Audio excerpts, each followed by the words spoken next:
Hey, everybody. We're here with Tobin. How's it going, man? Good. Good. Well, today's podcast is going to be interesting, deep, powerful, and hopefully healing for a lot of people. I hope it gives some people some guidance or some insight to let you know that you're definitely not alone and that there's other solid men out here trying to figure it out just like you guys. So with that being said, obviously you guys who listen to my podcast know that I've been trying to figure out who I am, what I'm doing, what is a human being, and all this different stuff. And Tobin has now, he picked up the journey about, a year and a half ago? It was about a year and a half ago. So it probably legitimately started the first time I went to an ayahuasca ceremony, and it was a group for veterans. And I think one of the things that, in hindsight, you know, they tell you that the medicine doesn't stop working just because you've come out of the journey. And I think that, I mean, there's no way to quantify it or confirm it, but I think that everything that's I've been going through over the last year and a half started with that journey. Yeah. No. Yeah. Well, they say once the medicine's inside of you, it's with you forever. Yeah. Forever. Because it's the spirit. You've ingested the spirit and asked to connect with the spirit, with your spirit. Yeah. And that's not in this realm. That's not of this world. And so it's with you. And so even though, we're not on an ayahuasca trip and it's a year and a half later, that spirit's still helping you. But one of the things that people don't understand about the healing journey is it's not all light and fucking love and roses.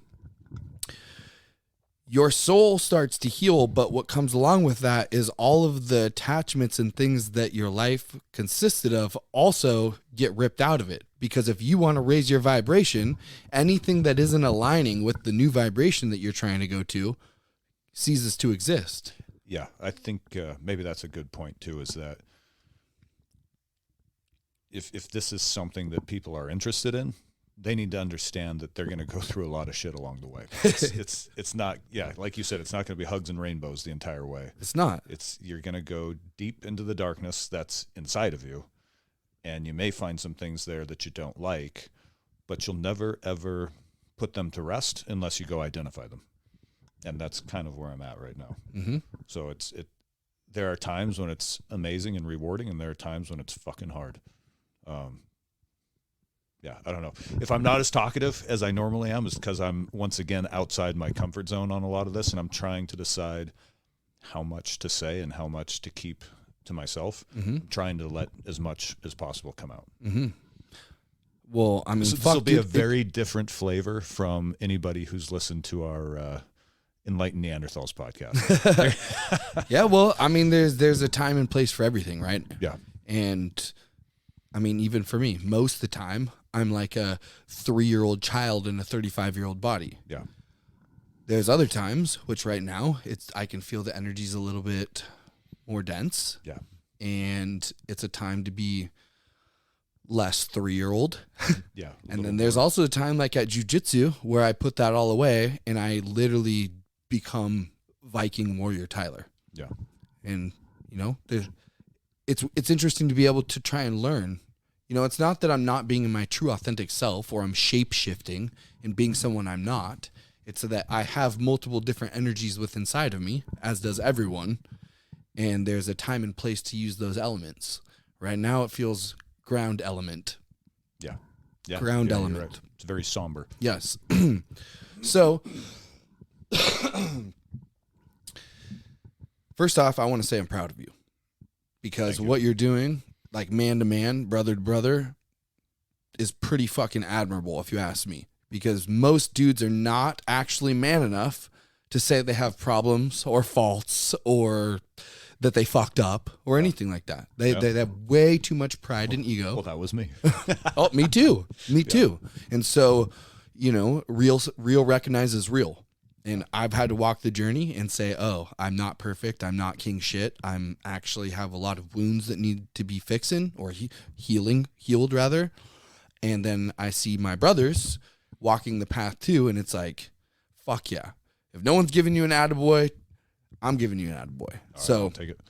So anyways, what originally even got you to start this path, or how did you even know about it? I honestly do not remember. It's my friend Dave, he's like my brother from another mother, Army buddy from way back when. He and I have always been tight. And he is very proactive as a proponent of like psilocybin treatments for veterans and for honestly for first responders, anybody who's having some sort of emotional or psychological difficulty. And so he invited me to that first ayahuasca ceremony, and I can't remember why I felt compelled to go. Like, honestly, I don't, like, back then it would have been way outside it was way outside my comfort zone. And I, even the fact that I showed up to it might be a little bit of the spirit of the medicine, right? And so, you know, just like we said a few minutes ago, I think that was the beginning of everything. Like, it started to break down. I think I had sort of created almost like a facade where, you know, house in the suburbs, 2.5 kids, 9-to-5 job, blah, blah, blah. Everything's good. But underneath it, I was miserable. Yep. This is not what I wanted. This is not. And that's not a knock on the people in my life. It's not like I don't love my kids. It's not like I don't, you know, I'm going through a divorce right now, but I still love Jen. She's a good person. I want her to be happy. She and I are not right for each other. I know that now. And I think she would agree with that. But surface level, facade level, we looked right for each other, right? And so I think that first ceremony was the beginning of that facade starting to sort of melt away. And I wonder how many people are living behind that facade, because that's what you're told from the time you're young. Go to school, get a good job, get married, have a family. But nobody talks to you about, like, what does your heart want? You know what I mean? I wanted to be a cowboy when I was a kid. And I spent my people think that, you know, I probably had all these traumatic experiences in the wars. And the reality is I was living a cowboy life in my 20s. And my mom even said to me, she said, you were very happy when you were, you know, because at some point as this divorce started, she told me, she said, you know, you haven't been happy in a long time. And I was thinking about you the other day, and because I wondered if the unhappiness started when you were in war. And she said, I don't remember you being unhappy during those years. And I said, I wasn't.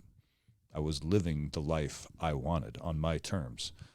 And it wasn't until I got married and agreed to basically change my life to suit the facade, right? And since then, I have been unhappy. And, you know, you find little moments of joy and whatnot. And, like, again, like, you love your kids. They make you happy. They bring happiness to your life. But the deeper... oh man, how do I say this? It's like there's something missing. You know what I mean? You're not living, or I was not living the life that I was called to live. And so now, on the backside of all this, I'm starting to feel like I'm coming out of this. Like I've been in this long dark tunnel, and now I can see light at the end of it. And the light at the end of it is the beginning of me establishing a life that is good to me, is rewarding to me, that is fulfilling to me. Yeah. And we've got a lot to talk about between here and there. Yeah. You know, when you say that, it's like, we love our kids. I remember before I started all this, I love Vanessa, I love my kids, I loved things. But when you don't have something to compare it to, like, I know what love is on a whole nother level now. But I didn't know that then. So it's weird because my soul knew that there was something more. It longed for something deeper than just vanity and finances. I had the wife, I had the kids, I had a truck, I had a good job, I had built a home. But why am I still yearning for something more? Like, there isn't anything more, or is there? And what I found is that man can only see out as far as he can see in. And that's a pretty big that's a pretty big metaphor, or what, I don't know, is that what that is? A metaphor? No, it's just a little tidbit of wisdom is what I would call that. And it's like, what does that even mean? You can only see out as far as you can see in. I don't know how to explain it to you, but I understand Well, it. I mean, I think a lot of people, myself included, until recently, were not willing to look in because they were afraid of what they might find. Mm-hmm. And so then that puts your outward look very surface level. So you say, I'll be happy if I have a new truck, or I'll be happy if I have this, you know what I mean? It's like people call it retail therapy or whatever. You feel good for a minute when you buy it. Yeah. And then within an hour it wears off and that new truck is just a truck. An $800 car payment now once a month. Yeah. Yeah. It's a burden. It's a big burden. Mm-hmm. And so I think the deeper you're willing to look inside yourself and start to realize what's important to you, the less you give a shit about the truck or the house or, name the thing. It doesn't matter as much anymore because you're more in tune with yourself. Yeah. I feel that 100%. I got rid of a really nice truck. I had a nice Toyota TRD Pro, and now I drive an old piece of shit Hyundai. Yeah. And they're like, why? I don't fucking care. Doesn't matter anymore. The truck wasn't doing what I wanted it to do. I need a farm truck. Yeah. And so it was a waste of money and it was just fucking it up. And it was an asphalt corner. Yeah. It was terrible for what I wanted to do. And I don't care about vanity anymore. And I realize that finances is important to me because we do live in a world where you have to have it. Yes. But it's not that finances is actually important to me. I want a little bit of comfort. I want a warm house. I want a dry bed. And I want to know that there's a little bit put aside so that if there is some fucked up situation, I've got a little something put away for a rainy day. But I'm also beginning to really believe in abundance. Mm-hmm. That as long as I am putting forth positive energy, like with my Training Northwest classes, mm-hmm. people just keep showing up. Yeah.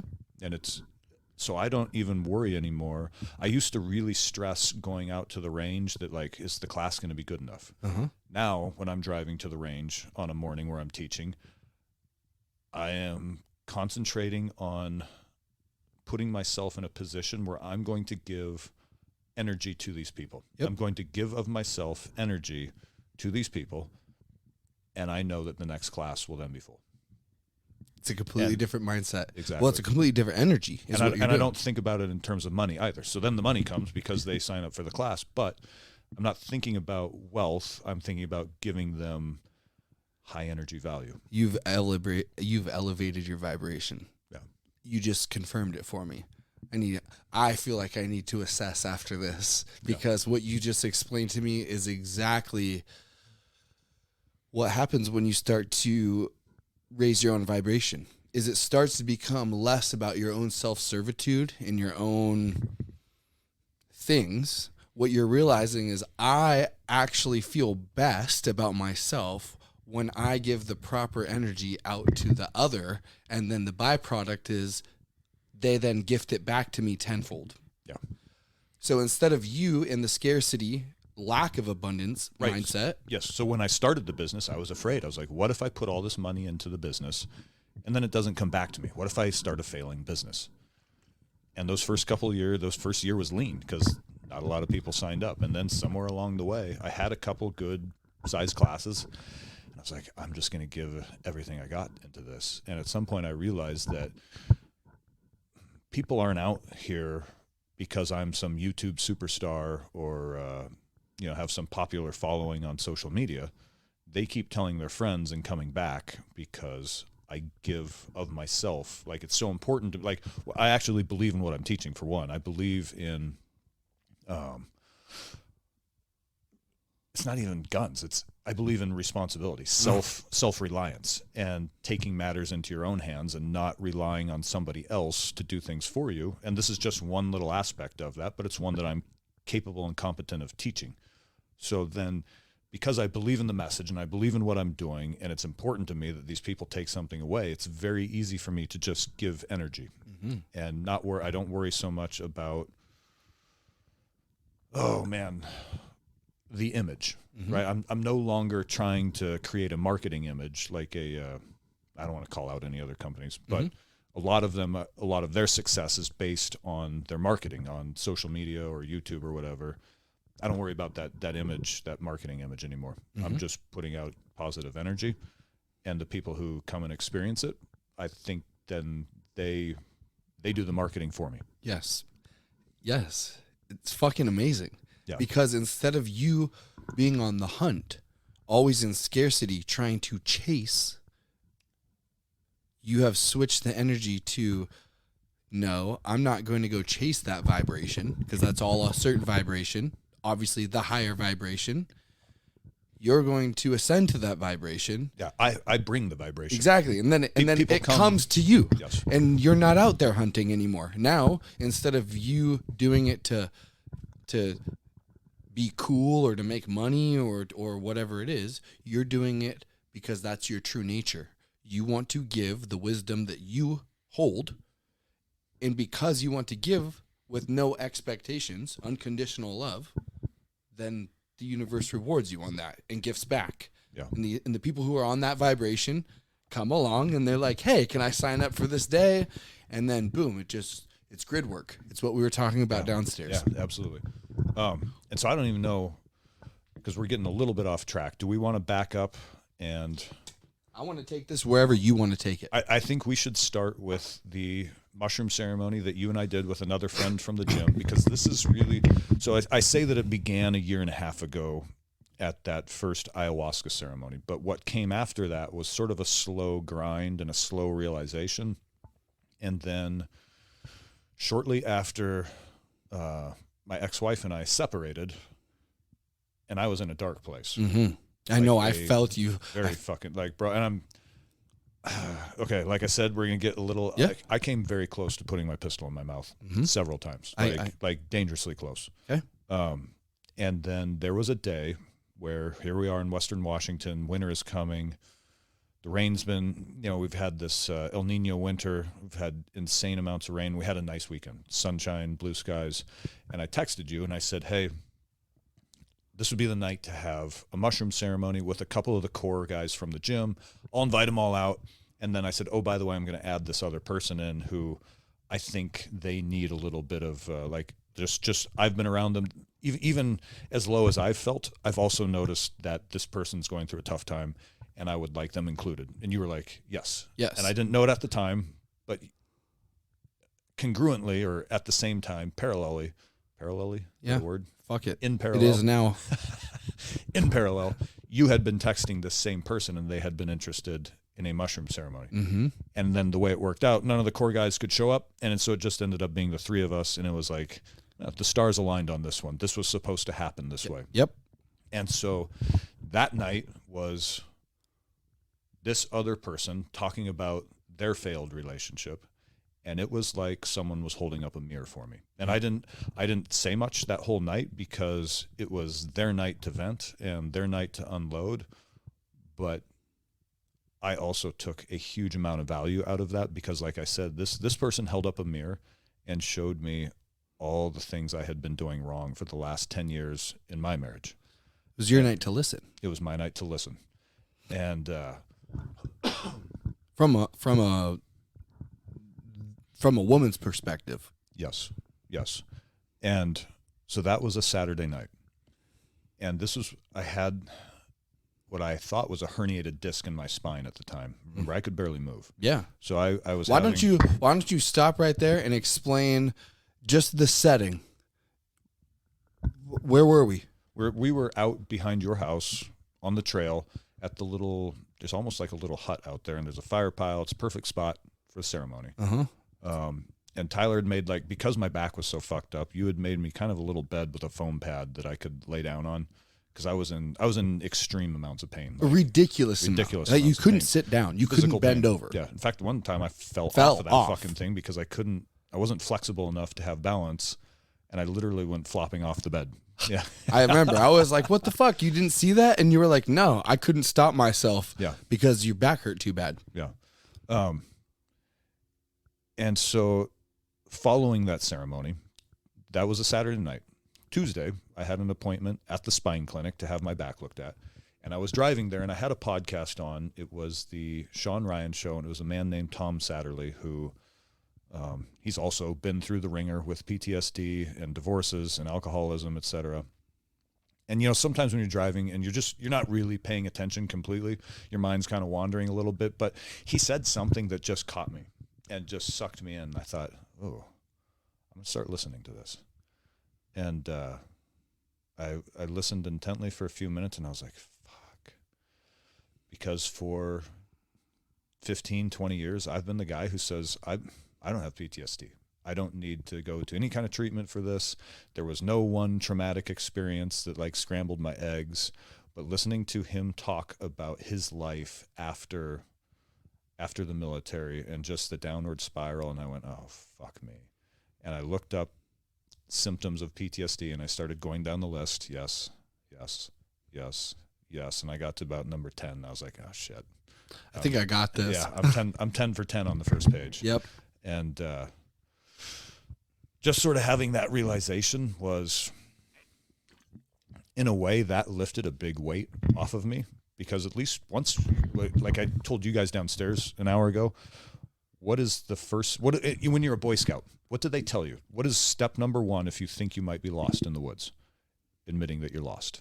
Because until you admit to yourself that you're lost, you can't begin to come up with a plan to get unlost. You're just wandering around. So step number 1 was saying, all right, fuck, I have PTSD. Mm-hmm. And it's not like you're going to magically cure it. But like I said, this huge weight kind of came off my shoulders, because I thought, or not thought, but now it's okay. I know what I'm dealing with. Mm-hmm. And then it was as I left that spine clinic that you called me and were like, hey, bro, there's an ayahuasca ceremony Sunday night that I just got invited to, and there's an extra spot, and I thought of you. So here we are. And I was like, this is terrifying. I don't want to go do ayahuasca right now because it's not fun. Uh-huh. But everything is lining way too, like, it's too obvious. Yeah. This is something I need to go do. Universal language. Yes. So then fast forward a couple days to, we rode together to the ceremony. Mm-hmm. And I don't even know if I've told you this until now. There were a couple points on that drive to the ceremony where I almost pulled over because I was like, bro, I'm in the medicine. Mm-hmm. And I am too fucked up to drive. Mm-hmm. And I can't even remember, like, because I was I don't really remember all the things you and I talked about, but a lot of the clarity that I needed didn't come that night. It came before we even drank the tea, talking to you in the car, which is fucking wild. It is fucking wild, because you don't actually need the medicine for this stuff. Exactly. The medicine is there for us when our pride and ego, we can't figure out how to push it aside. So in that particular realm, when you were driving, not being able to fully put your attention on me, yes. You're trying to pay attention to the road. In hindsight, I should have pulled over because I was fighting back the medicine. Mm-hmm. Because I was like, I have to concentrate. We're in heavy traffic. I need to pay attention, but I am going, like, I can feel myself going in. Yep. But I need to not. Yeah. and it's like, what should have happened? Hey, Tyler, I'm going in the medicine right now. You got to drive, bro. Roger that. Yeah. Right? Yeah. But I was still telling, I was like, we haven't even drank tea. Why is this? It doesn't matter. But, yeah. It's the spirit. It's the spirit, not the medicine itself. The medicine itself is the body of it. So piggybacking off of that, some of the lessons that you were receiving on mushroom ceremony night were kind of the foundation for what we were talking about in the car ride. Truck, yes. Yeah, it was very much a little bit of like integration. Yes. But as we started that integration, I started going in again. Mm-hmm. And we should have just pulled over and gone in. I want to actually talk about one of the things that we discussed and uncovered on mushroom night. Okay. About the on-off switch. Yes. About what that is, yes. And about how us men in particular. It's an emotional on-off switch for yes. you guys listening. Yes. So me being the facilitator, Stones and Bones shaman around the campfire, holding space and just trying to, hold a nice container of safety and comfort and protection while I was watching you and the other person integrate, discuss, analyze, digest, compute. I had got this feeling of I used to do exactly what Toby's doing or was doing. Yeah, turn off. Turn off. Yes. It was like this thing of, hey, I used to do that. I used to do that all the time because I didn't know that I was doing it. Yeah, and just to kind of elaborate on the off switch itself, it's useful in war because bad things happen and the mission has to continue. So you just snap, you turn off your emotions, and you Charlie Mike, continue mission. Yep.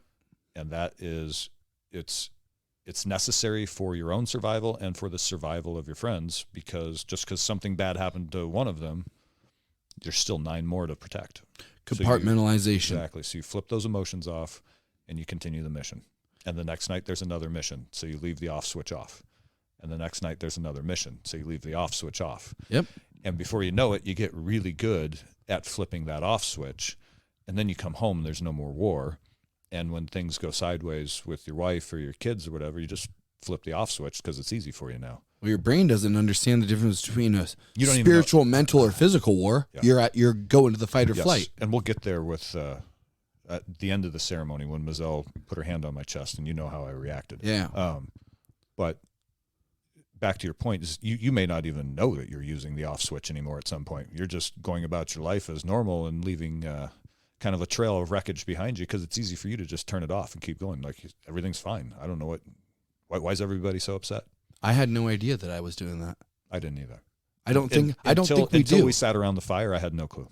And I think that's the trickery of it, right? If we knew that we were doing that, Right. we wouldn't be doing that. But we don't know. And not only that, until I was ready to hear what you would have to hear, I would have told you to go shut the fuck up. Yeah. You don't know what it's like to be me. You don't know what I carry in my pocket or what I stand for. Yeah, totally. Total pride and ego of like literally fight you to the death if you even try to get near any of my wounds. Yes. Oh, that's another great point, is that all those wounds, then you put up, it's like metaphorical armor around your wounds to protect them. Yeah. Because if they get ripped open further, then they might bleed more. So you start placing armor around your wounds and around your heart so that wound can't be damaging to you anymore. And if someone gets close to your armor, starts trying to take that armor off, that triggers that fight. You're going to fight viciously. 100%. Because you're not going to let that wound get reopened. That vulnerability is just too much. Yes. You literally fight to the death to make sure that no one ever energetically starts doing operation on you. Yeah, 100%. Not until you give them consent. Yeah. But that's also where the healing's at. Right. Well, so now taking, we're getting off. I think we're going all over the place. Fuck it. But taking that armor off is the beginning of healing, and that's another one. I'm not even going to pretend I have the answers to that because my armor is still very much there, and it's going to be. This is the hard part. We said it's not all hugs and rainbows. Getting that armor off is going to fucking suck. Yes. It's probably one of the hardest things that you could ever do in your whole life. I would agree with that 100%.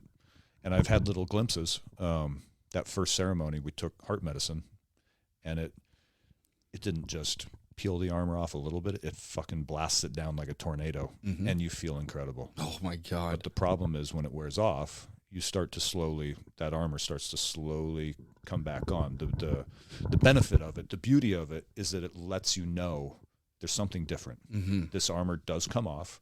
There are cracks in it. And this is how you can feel. I can't imagine feeling like that daily. Right? You can.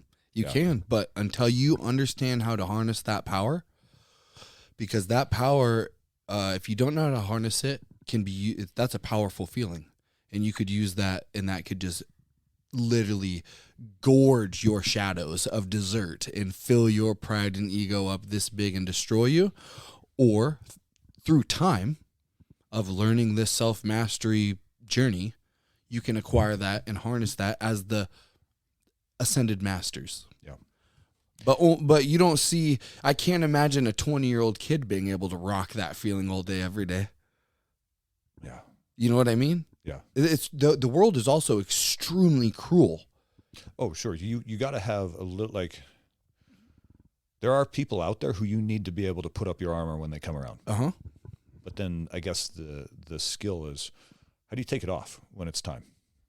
Yeah. That's the skill. That might be the real like Jedi master level. Put it on when you need it, take it off when you don't. That's my metaphor of the sword, of the on-off switch. If I'm going to war, I'm turning that motherfucker off and we're going to get down. Yeah. However, when I'm at home in my community with my wife and my kids and my animals, I want that thing all the way up. I want to be the most loving, tender, kind dude they could possibly be around, because I don't need to physically protect them. I need to emotionally and spiritually protect them. Yes. Give them that loving reassurance of, okay, even when we're spinning out of control and it's chaos, we run back to dad and he says, everything's going to be all right. Yeah. Okay, we're good, because dad said so. Yeah. But before I did that, I turned that thing off. I tell them, fucking leave me alone. Yeah. And now they're lost wolves by themselves. Yes. And hindsight being 2020 is when they're most obnoxious, is when they need you to grab them and pull them closest. 100%. That's and their I'm fucking guilty of it too, where I'd be like, hey, can you fucking stop and just give me some space here? Like, you are being really obnoxious right now. Yeah. But that is them needing you more than any other time. I agree. So that's the on-off switch. And it's shitty to say these things, because then it feels like you failed as a parent.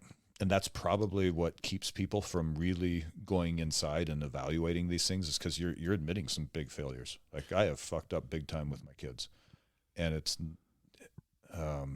But you're righting that wrong as we sit here right now. You're saying, hey, look, Dad. I mean, not look, Dad, but hey, look, kids. Dad's not perfect. Yeah. And neither are you. No one's perfect. We're a human being. What I'm doing is showing you that we're going to make mistakes. There is no written in stone way to do this. But a proper man says, hey, I fucked up. And this is what I'm doing to fix it. And this is how I'm going to go from now on. And that gives them permission to say, hey, I messed up. This is where I messed up. This is what I'm going to do. And this is how I'm going to fix it. If you don't ever do that, then you teach your kids the same fucking thing. And the legacy goes on and on and on. Repeats. Uh-huh. Yeah. So that's part of my motivation too, is like, I can already see my older one, he's starting to have that armor up, right? And it's like, fuck, that's mostly because of me, probably. And so now I have to figure out a way to reverse that, which starts at home with myself. And that's the shit. Again, it's not all hugs and rainbows. You got to go in. There's going to be a lot of difficult self-reflection, just like you know what I mean? Just to sit here and say, like, I didn't do a good job as a dad. Well, you're not done. That fucking sucks. You're not done. Yeah. Your kids are still young. Yeah. You don't know that you didn't do a good job. You might have not started off doing very good. You're doing better right now than you ever have. Yeah. You know what I mean? Like, when we go to jiu-jitsu, we fucking suck. Yeah. And then we start learning. Oh, shit, I keep turning away. I get choked out. Every fucking time I put my arm out, I get arm barred. Okay. And little by little, we start retracting things in, little by little. And then you can't say, oh, I suck at jiu-jitsu. Well, I did when I started. But I'm growing. You're learning. You're teaching your children what most men will never, ever, ever fucking admit. Or even know, for that matter. So that on-off switch, I think it's an important thing for us to understand that maybe we are using that ourselves. Oh, we are. You know, and when are we turning it off and when are we turning it on? Because for me, mine was more like a dimmer. Mine was more like I just dimmed it way down. I didn't turn it all the way off. Sure. But it was, I cared about my kids and Vanessa, and that's about it. Yeah. Well, that's not good. Right. And so when we were talking in the car on the way to the ayahuasca ceremony, we were talking about the energetic swords. Yes. Yes. That's what it was. That was another great revelation, because I know for a fact that I have put some energetic wounds into my older son in particular. And how do I now, knowing that, how do I heal those? Because he's going to put armor around those. Or how do I help him get his armor down so that he can heal them? And how do you do that in a child? Because their understanding of the world, like you and I are figuring this shit out like in midlife. The fuck do you explain this to a 10-year-old or an 11-year-old? I think they understand it easier. You're probably right. I seriously do. Because their hearts are more open. Mm-hmm. That's the other fucking thing that makes me feel terrible. His heart was more open, and I put a wound in it. Mm-hmm. God damn it. But also, like what we talked about, is something that I never got that makes me really proud of you, is that I never got my wound extracted by the person who gave it to me. Got it. I had to extract it myself. I had to find it. Yeah. I didn't even fucking know what the problem was. And then once I addressed it, was like, oh, and then I have to figure out how to take it out. When it could have just been taken out by the person who gave it to me had they acknowledged that they gave it to me, even if it was unintentional. It's an energetic wound.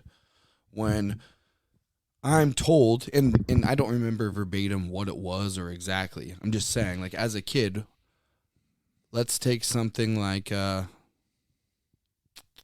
do you want to be when you grow up? An astronaut. You'll never be a fucking astronaut. Well, why not? Because you're not smart enough to be an astronaut. You're going to be like a garbage man. Yeah. Okay, and you're 6. Yeah. Do you know what that does? That literally just killed your vision, your dream, Your and imagination. just and put an energetic sword through like your sacral chakra, which is the creation. Yep. Happened to me. Now I have to live the rest of my life with this thing that I don't even know exists. But had that person ever came to me and said, you know what? Remember that time when this happened? That was not right. And I realized that hurt you. And it hurts me to know that I hurt you. And I've sat with this for however long it was. And I want to come to you and I say, I want to apologize for that. Well, that wound itself, that's an energetic sword that just got extracted. I want to take that out. Yeah. I can't say that it's not going to hurt still. It doesn't need to heal. It's still going to be sore and tender. Yeah. But it will heal compared to, no, it's in there forever and ever and ever. So by you becoming aware and saying, I think I did this to my sons, you also have the power to extract them. And by doing that, sure, we reopen we fester it a little bit. We have to go into it. But then at the same time, you pull it out, it heals, and then it also builds trust back with your child. Dad hurt me, but dad also fucking pulled it out. Which means that there's trust.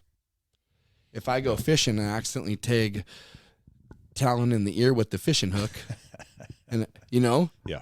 Dad hurt me. Yeah. But he also took it out and fixed it and patched it up. Compared to, I just left the fishing hook in him. I cut the thing off and put a new hook on my line. Yeah. For the rest of his life, and he can't figure out how to get it out. Yeah, that's a great point. So you have to think that's like, okay, whether it was intentional or unintentional. Sorry. Intentional or unintentional, which in your case, it was, you weren't purposely doing it. Right. You didn't know. So that goes back to, I accidentally hooked Tal with the fucking fishing line. Now, you have the power to just, you know that you did that now. You going to fucking cut the line and put a new hook on and say, fuck it? Or we address, we pull it out, and then we build that trust and stuff. One of them is acknowledging what you did, even if you didn't mean to do it. Yeah. Right? Yep. And that's the honor. That's the integrity. That's the doing the right thing, even though it feels... Even though it sucks. Even though it sucks. Yeah. Making the right choice. As I continue this journey, I realize that, like, most of the time does not feel good. Yeah. Most of the time, making the right choice does not feel good. Yeah, it puts you in awkward positions. You have to stand in your true power. Well, actually what it is, it puts you in opposition to your ego. And half the time, doing what you know to be correct means you have to battle your own ego and your own self-image. Yeah, mm-hmm. And that's painful. It sucks. It sucks. It sucks, but I shouldn't say it's like the overall sucks, because I do it for a reason. Afterwards, you're always glad you did. The juice is worth the squeeze. The moment, as you're literally trying to get yourself psyched up to go apologize to an 11-year-old, it's like, oh, why is that so hard? Why is that so hard? Guilt. Yeah. That's shame. Guilt and shame. Embarrassment. Yeah. Humiliation. Yeah. All of them. All of the above. Literally all of it. And it's your offspring. Yeah. So we have this preconceived thing of like, we're God, right? And we know that they look at us like kings and gods. And now we got to come down to a human. And that, imagine taking a God and saying, hey, today you're going to be a human. Well, I ain't doing that. Fuck that. Yeah. Then it's like, oh, that's the humbling experience. Well, it's also like a new, I mean, how did our parents parent us, and how did we learn to parent? It's like, shut up and listen to me, because I'm your dad. I know what's best. And now this is almost like a complete reframing of the relationship. This is actually something I sat him down and said, hey, our relationship will be different going forward. I'm not going to tell you what to do anymore, because I don't think I actually know. I don't think I actually know what to do. Yeah. I'm just going to try to be your friend, and hopefully we can figure out a way to be buddies. Yeah. Because clearly me telling you what to do was not working. And how did you take that? It's all happening in real time, you know? Like, this, the other sad thing is I don't see them very much anymore because we're separated. Yeah. So we'll probably get there toward the end of the podcast, but like, the future is bright. Like, this is not all doom and gloom. Yep. The future is bright. There is, like, the universe is lining up for me, and I'm going to make a good life. And part of that is finding ways, and I have some, you know, like I had an offer accepted on a house on a lake. I was like, told Nathan, he was excited, and it's like, oh, because we're going to go fishing all summer, and there's a canoe, and we'll just be out on that lake together, or in the front yard burning a fire on the lake. You know what I mean? Like, It's less about the lake itself, but more. And we went hunting. I took him hunting for the first time this last fall, and he loved it. 4 days out in the backcountry, just he, me, Mike, and Jordan, which it's also really important to have good men, and especially if you have sons, to have other good men in their lives as examples to them. And so he latches onto those two pretty hard as well. Like, he really likes Jordan and Mike. And so and part of it is he's at that age too, where he's big enough and strong enough, he can start coming with us on these adventures. And so that's kind of the plan going forward, is to make sure there's a lot of adventure and that he's included in it. And we'll go be cowboys together. Mm-hmm. Yeah. Mm-hmm. There's so much information to obtain and to try and digest, and then like integrate it back into your life. Because I think in our brain, when we do that, we want to see instant success or like instant change. And what I've noticed is like my own patterns, my own shadows. It's a constant thing every day. I have to put them in check every day. I told you about the time, like me yelling at the kids about going to sleep. They want to read a book past their fucking bedtime. Yeah, bro, that actually, your episode, God, what was the title of it? We listened to it on the way to go on our deer hunting trip, and Nathan was locked in. Okay. And you were talking about how to be basically a good man. Okay. And it was perfect. And he was listening. He was listening hard. Good. And that was one of the things you brought up, is that story of like, Tinsley wanted a bedtime story at 8:30, and you were like, no, go to bed. Yep. Like, wait a minute. My daughter wants to come snuggle with me for 15 minutes and have me read to her. Mm-hmm. What is wrong with that? Yep. And that was one of those that like hit me hard, because I was that dad. He's like, no, it's 8 o'clock. Get in bed. Shut up. Like, I should have been more. And the fucked up thing, sorry, I should have been more attuned to, he just, again, when they're most obnoxious is when they need you most. Mm-hmm. He's literally asking in words, will you come spend 15 minutes? I need a little close time. Mm-hmm. I just need to be reassured that everything's going to be all right. Fuck me running. Mm-hmm. Right? Mm-hmm. Like, how stupid can we be? So we got us men. To back way up years, we did such a better job with our second son, because it literally all started better. Our firstborn, they told us, oh, well, you know, as soon as he comes out, you know, mom will have him for an hour or two to nurse and have some skin-to-skin contact. But then you want to get him accustomed to his bassinet so he learns to sleep by himself. And then by the second baby, they were saying, no, just put him skin to skin on mom right away, and never put him down. Like, they didn't even wash all the afterbirth stuff. Like, we had him immediately. Like, I'm ripping my shirt off. The umbilical cord wasn't even cut yet, and we're snuggling this kid.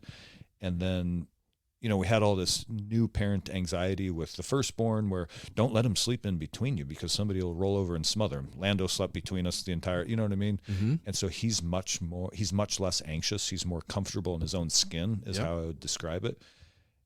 And it's because we didn't do all these weird, unnatural, but we didn't know any better. The doctor is telling us, or the nurse is telling us, no, you have to get him into his bassinet and get him ready for, just whatever being on his own. Why the fuck does a kid need to be on his own? He's born yesterday. Does he need to be on his own right now? Yeah. Why does he need to be prepared for that? He fucking doesn't. We're tribal. We are pack animals. We don't need to be preparing to be on our own. We need to be preparing to be a part of a tribe and to learn how to interact with the tribe and be emotionally available to the tribe, which putting a fucking kid in his bassinet is the exact opposite of that. You're teaching him to close himself off from the tribe. He's isolated. He's separate. Yes. He's all on his fucking own. Yeah. And man, you want to talk about like really an experience in sort of primal emotions and actions is after he was born. Jen had a really difficult birth with firstborn. And so she was so exhausted, they put her on sedatives and just put her down for like 24 hours. Or actually, I think we were in the hospital for 3 days after he was born. Wow. It's all a blur. But so I was basically on duty all by myself, and I'm like trying to get this kid to sleep in his bassinet, and then I didn't sleep for 3 days because I was in that dad mode where I'm on patrol, and I just literally paced the room trying to get him to sleep in his bassinet. And in hindsight, 11 years later, I should have just put him on my chest. I should have laid in the corner, took my shirt off, and put him on my chest for 3 days. And I didn't. But I didn't know any better. So what'd you learn? In that moment, nothing. What do you learn now? Now I should have, So pull him close. But that's what I'm working on, is pull him close. And that's the more he acts out, don't push him away. Pull him close. That's the teaching, right? Yeah. And is the ability to transmute that energy. He's being chaos energy. And then we match with chaos energy. And what happens? How'd that work out? Yeah. He has chaos energy. You match with the calm, nurturing energy, and watch how you transmute him back into, okay, I'm good, Dad. I think I can go to bed, or whatever it is, Yeah. Well, that's what we're learning, right? That is the literal lessons that we're trying to figure out right now. Is on a micro scale what we have going on in our homes, but look at it at the macro scale. You have parents matching each other's energies of chaos, and look at where we're at. The world wants to blow each other up. Yeah. I gotta pee. That's fine. We're almost at an hour, and really? I'm gonna roll a joint anyways. Oh, perfect. Cool. Okay, we're back. We're back with the with a 48-hour detour or layover. There was some technical difficulties. We had a little bit of mushrooms before we'd started. It was meant to be a microdose, but we have never eaten fresh mushrooms before, and we ate a tiny, tiny one. And apparently, they were way too strong to be doing a podcast. So instead, we put a pause on that and sat down and hung out for hours and talked and laughed and danced and played and imagined and learned. Had a fucking phenomenal afternoon. Yeah. And it's worth mentioning that what we looked at was, we're looking at these mushrooms, and had we dried them out, it would have been a tiny little piece of mushroom. So we thought, no big deal. It's a microdose. Turns out that fresh mushrooms apparently are much stronger than dried mushrooms. Yeah, and I've heard the opposite. Have you really? Yeah, I've heard like if you ate 1 gram of regular or dried mushrooms, that's equivalent to 10 grams of fresh mushrooms. I can say from a sample size, experiment size of 1, it's incorrect. That 100%. Yeah. So it's a good thing that we only ate a little one, and it's a good thing that, it's a really good thing, because I guess that is exactly what I needed that afternoon. Me too, man. And we got to play our drum and the Shruti box and talk about all the things. So I don't remember really much about where we left off, or I know we were kind of rambling a little bit, but let's talk about the ceremony we were invited to, because I think I had mentioned that after the ceremony here with the other friend from the gym, that then I had gone to the spine clinic that following Tuesday and had this sort of, like 2x4 hit me in the face, like, hey, dumbass, you have PTSD. And then it was that same day that you called, said, hey, we've been invited to this ayahuasca ceremony this weekend, and to which I agreed. And so then I think we also hit on the fact that as we were driving there, I almost had to pull over because I felt myself like going into the medicine. Mm-hmm. And I started to have some pretty significant revelations, but I was also fighting the medicine a little bit because I was driving, which sucked. I would have, if I could do it all over again, I would have just pulled over, tilted the seat back, and let it happen. Yeah. But then we got to this place where we were going, which that in itself was sort of surreal. And in hindsight, knowing what we know about the owner and how he may or may not have revealed that he was a Knight Templar in a past life, the house kind of makes sense. Yeah. Now that I'm thinking about it, like, this person is extremely wealthy. Yep. And so I remember backing into the driveway, and I looked at you and I said, we're walking into this, and as far as we know, there could be 12 people in there waiting to murder us, and we have no idea. Yep. Which, again, a little bit of foreshadowing, finding out if that guy was truly a, Templar. Yeah. Then that might make a lot of sense. It would have. What's weird though is that, like, even going to a house that I've never been to before and staying the night, even in another dude's house, I didn't feel afraid. I just felt like they might try to murder us. And all I can think is like, okay, Yeah. let's see how let's see how that works out for you. But at the same time, I know that we're going there to heal. Yeah. There shouldn't be a war. I've never heard of like a war going on in the middle of healing unless I'm being suckered in, right? Well, I just mean, the whole thing could be a trap. Yeah. It is. It was interesting. So yeah, keep going about the ceremony. Can we say the woman's name who led it, or should we just call her the guide?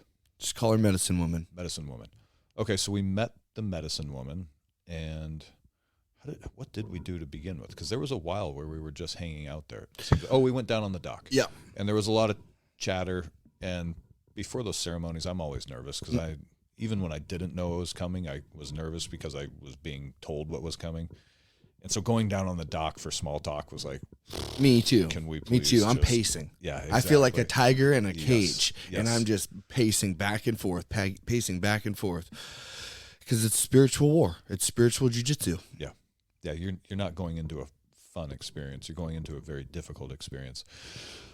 And so then I guess we went upstairs and drank the tea. Yeah, well, we sat down, and it was very small. It was private. It wasn't like at a big ceremony, which I'm used to going to. And it was just all men. Mm-hmm. I've never had that either. And so for me, like, it felt so calm. Okay. I felt like it was so mellow. There was no fire. There was no, like, it was very, very mellow. Their energy was not hyper masculine, though. So it wasn't, because my first ceremony was with a bunch of special operations veterans, and it got downright feral. Yeah. Even before the ceremony with that group, it was actually a lot of fun because the bullshit session outside was a little more animated. Different, yeah. Yeah, exactly. And so I guess then in that ceremony with all the SOF veterans, like I said, the energy got very feral masculine to the point where, like, I had such bad BO. And I was like, why do I smell so bad? And then later everybody kind of said the same thing. And I'm just speculating here, but my personal opinion is because the energy was so masculine in the room that everybody was putting off testosterone BO. pheromones. Yeah, exactly. Yep. Exactly. But I actually had I've drinking ayahuasca tea only twice. Mm-hmm.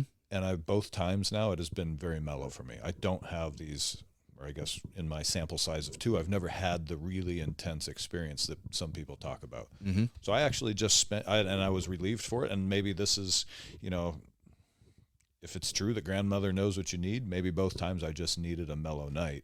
And what I did is I was actually very grateful for it, is because it ended up being 7 or 8 hours where you're just laying there. You're not going anywhere. Mm-hmm. And that was a lot of good time to just sit and process all these thoughts and like all this stuff happened fast. Like my ex-wife asked me to move out, and then here all of a sudden I'm out of the house and all this, my back wrecked my spine and everything just was happening really fast. And there was no time to process because it's like I'm packing my shit up and I'm getting out of the house, but I've got to go to work 5 days a week and I've got Training Northwest classes going on the weekend. So I'm just go. There's no time to stop and think. And it forced me to lay back on my pad, really go inside my thoughts and just process for however many hours. I'm going to guess it was 7 or 8 hours. I don't really know. It's funny because you're laying next to me, but then like we're not hanging out at all, No.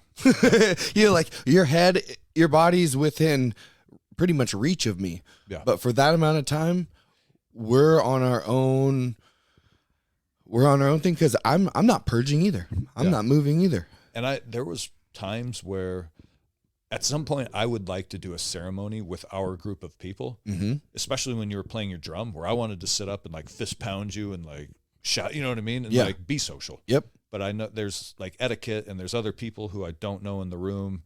And I don't know if the medicine woman's going to come over and be like, oh, you guys have to lay down. You're being disrupted. I almost feel like I'm in kindergarten. Like, I want to talk to my friend, but I don't know if the teacher will get mad. Yep. That's why I'm going to build my own thing. Yeah. That's why, because I feel the same thing. I want to be barefoot. I want to have like a fucking skull on my head and antlers. I want to have like an actual. And if I want to get up and dance around the fire and fucking shout and whoop. Have it. Yeah. I want to hear everyone yell at the top of their lungs from their belly at the same time while I'm beating my drum. And there was a lot of that, man, there was a lot of that in that veterans ceremony. Again, alpha energy. And a couple times I put my mask up and I could see other guys were grooving, and like the guide who led that one, he's playing a lot of like war drum music. And the next day at integration, one of the other guys was like, dude, I was just rocking over here. And I was like, man, I wish and I was sitting right next to him. I was like, fuck, I should have just given him a fist bump and rocked out. Like, yeah. I don't see why it has to be an individual experience. But in my small sample size, they've always told you, like, hey, keep to yourself. Don't interrupt someone else's their journey, which I get it if they're like, hands in their face or face in their hands and eyes closed and intentionally, or not, I guess it's not intentionally, but if they're inside. But if you look at someone and they're very much social, like they're making eye contact and looking around, I don't see the problem. I don't know. I'm not a Shipibo tribe healer. Yeah. In my mind I get both. I understand both. And so that's where it's like you just got to pick what medicine man to go to, because I think recognize other people's cues. Like, if someone's trying to be inside or if the medicine is taking them inside. But usually then like if how do I explain it? A lot of the things, like when you're sitting there, ayahuasca is supposed to be solely inside experience. So even if you're there looking around, is not the time to interact. Okay. You should be thinking about, what are you looking around? Why are you looking around and other people are laying down? Unless homeboy's playing the war drum. Yes. And you're feeling it. And that's the thing. I don't know. For me, I want to go outside. I want to look at the stars. I want to dance around. I want to beat my chest. I rip my fucking shirt off. And but that's not that style. So I have to build. I also wonder if a lot of these ceremonies, I'm going to sound like an asshole here, but look at the people who participate in these ceremonies typically. There's not a lot of us. No, and that's why it's important for us to be vocal and use our voice, because there's this stigma that if you're going to heal, then that's like pussy. Yeah. You know what I mean? Yeah. Or if you're going to learn I preach love. Yeah. If you're going to learn how to love, then that means be soft. Yeah. Well, it means be soft emotionally and spiritually, but if you hang out with me, I doubt that you're going to leave saying, oh, Tyler's soft. It's not about that. It's about being able to switch your warrior on and off. It's the warrior in the garden. Yeah. So sure, if we're going to go fight and go to jiu-jitsu and do that, then no, I'm not soft at all. I try to be as hard as I can because I'm a physical warrior, but a spiritual warrior isn't actually hard. A spiritual warrior or emotional warrior is soft, because being hard is a low vibration. Wanting to be intimidating is a low vibration. That's coming from insecurity of something or some inner trauma. It's a false way of portraying confidence. Yes. You can walk around with your head up and your shoulders back without trying to, other people may be intimidated, but that's because they lack the confidence. That's Right. not because you're putting out intimidating energy. No, I walk around the grocery store with my head up, my shoulders back. Yes. I smile at everyone I walk by. But some people are intimidated, specifically weak men, because they see in you what they want to be, and they know they can't match it. They can match it. They could if they wanted could. to, but they don't. They don't. And so that's the thing about the healing journey of why I say it flips shit upside down, because as you become lighter, then you start casting a brighter aura and energy, and that shines light on other people's cobwebs. And so they either go, oh shit, that's dirty and nasty and I want to clean that up. Or they're like, hey bro, fucking turn that light off, man. Let me shut my doors real quick. Yeah. You know what I mean? Yes. So I don't know. I think there's many different things. For me, I have this vision of I'm going to figure out how to build the Compassionate Viking shamanism something. Yeah. And allow a different flavor, different rules. Yep. And it might be that your forte becomes alpha males. We may end up with a whole bunch of veterans out at Tyler's place, because out here you're allowed to put a wolf head on and fucking howl at the moon and, you know, stomp around the fire, and it's not required that you sit and be quiet on your pad. Yeah. And I think I have a good way of like understanding veterans or warriors. It's not so much that is that you have alpha male energy, and we don't trust people who don't have that same, like, if you can't kick my ass, I don't trust you. Yeah, I know. That's weird, huh? It really is. And I've noticed that I feel much more comfortable with people who I know can kick my ass than I do with even women. Mm-hmm. Right? I'm far more at ease, even though I know, like, if this person gets mad at me, they can just rip my head off. Mm-hmm. I'm far more at ease hanging out around that person. I think just because I trust that it's good to have a pack of tough people around you. Well, yeah, And because like, then hey, you don't have to be the number one protector. Yeah. If you're around a bunch of women, then you're the protector, right? So you're going to be, your senses are heightened. You can't really surrender very much. Yeah. And we're pack animals. So I always say, like, I never felt afraid in Afghanistan on my 2 deployments with the Ranger Battalion, because I was with my platoon of Rangers, and I just knew that these are some bad dogs. And if we get in a fight, some of us may get hurt or killed, but I always knew that my pack would win. Mm-hmm. And it was different as a CIA contractor, because you didn't know the guys as well, and so there wasn't that familiarity. But I feel like when you sit in a group of people and you gain a little bit of familiarity, then there's a whole lot of trust there, and that allows you to sort of lower your anxiety. Yeah, trust, love. Yeah, exactly. It's love. It's love. And trust. And it's like, so you just told me that love is what made you believe how to be a good warrior. Yeah. So there it is. You know, it's like, no. And the same thing is when we go to jiu-jitsu. We talked about it the other day. Some people are going to jiu-jitsu to win, to boost their pride and ego, to make them feel good. Yeah. Other people are going to jiu-jitsu for friends, to gain knowledge, to become a better version of themselves, to be a better protector for their family and their community. And it's not about winning. It's about just doing the best that you can do. Yeah. And it's interesting for me to be able to step back and see how I used to behave, of so much like judgment and bitterness, almost resentment towards, I would say, the world. Mm-hmm. And that doesn't mean that I think it's okay now. It's still not okay to be like, you know, not healthy or anything like that. But I see, rather than like being angry at them, they're like lost children. Mm-hmm. They're doing what they've been told. And it goes into that thing that you just showed me. Yes. That just popped into my head. Yes. Is that Toby has a... It's a real quick description is just like the atoms in a molecule are held together with an energetic bond, so too can be two people. And what that energetic bond is depends on sort of the feeling and emotions you share with each other. So if you spend your internal energy focusing on your enemies, then that bond, you are bonded with your enemy while you're thinking about them, and that bond is hate. So if you are wasting your internal energy thinking about the people who, or I guess anything that you might consider an enemy, then you are giving your energy to hate, and you're creating a bond between you and this other thing that is hate.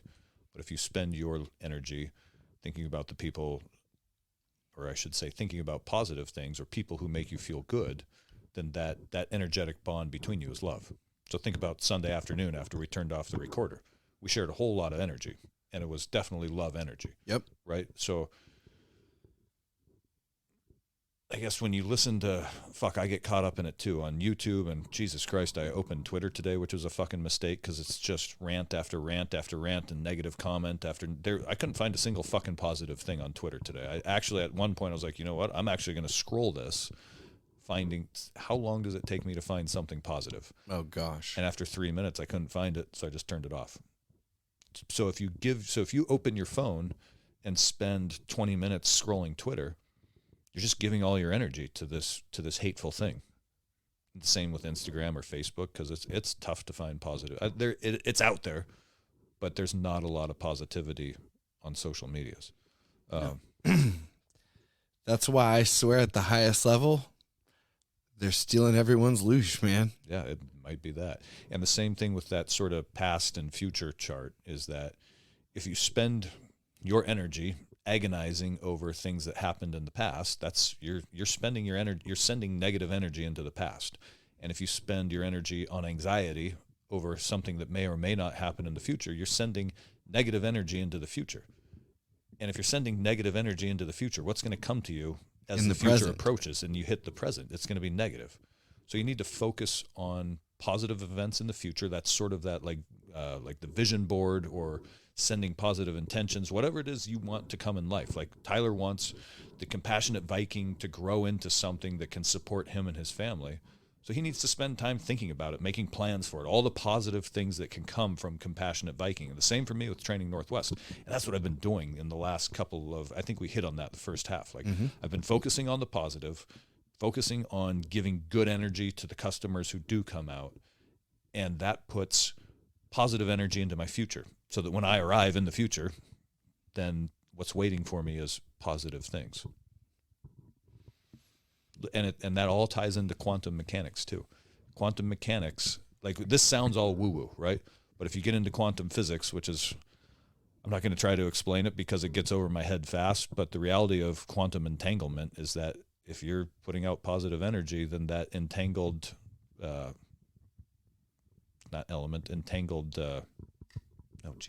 particle is also somewhere out in the universe is an entangled particle that's having the exact same state as whatever state you are creating. It's wild. Yeah. It's wild, but it makes sense to me, dude. Yeah. All right. So now positive energy, Yep. back to the ceremony. Throughout the night, I was in extreme pain again because we're laying on these little foam pads. I've got a herniated disc in my back. I can't get comfortable laying down. I can barely sit up. So I'm just kind of squirming and rolling around all night. And throughout the night, the medicine woman, she would come over to me and she'd whisper, "Roll over on your stomach." And she'd put one hand on the base of my spine right above where the pain was. And with her other hand, I couldn't quite see, but, she's sort of like waving it up and down my spine and then lifting her hands in the air and like she's flicking a booger off or something, opening the window, using a raven feather to ostensibly fan bad energy out the window. Condor. Was it a condor feather? Okay. And so throughout this process, she did this probably 4 or 5 times throughout the night. And in my head, I was kind of like, this might be a bridge too far for me. But I'm not going to say anything. We're in someone else's house. We're guests here, guests of the ceremony. Who knows? Maybe it helped. I mean, it can't hurt anything. Right. Come out of the medicine sometime in the wee hours of the morning, go to sleep for a while, wake up. My back is still, excruciating pain. And the same thing the following morning at work. However, the following morning, this is like a Tuesday morning now, I'm at work and I'm bending over to pick something up and I went, holy shit. Like it hit me. I was like, wait a minute. I'm bending over and picking things up and moving around.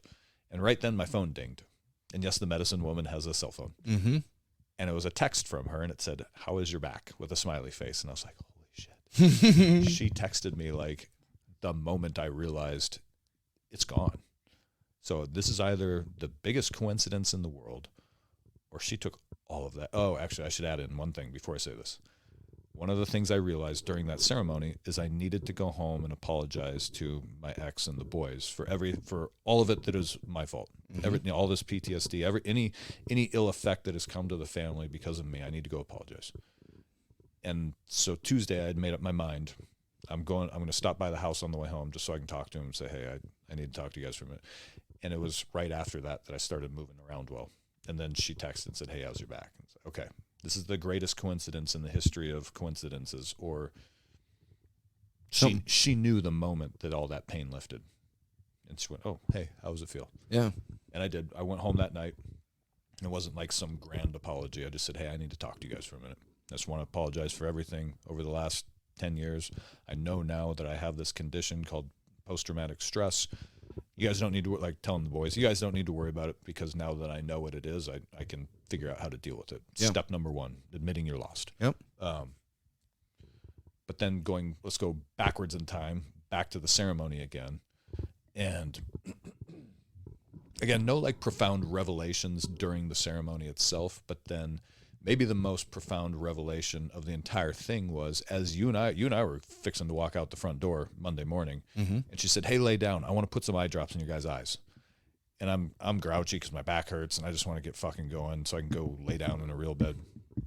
I was like, okay, fine. One more. Again, we're guests. One more. Can't hurt.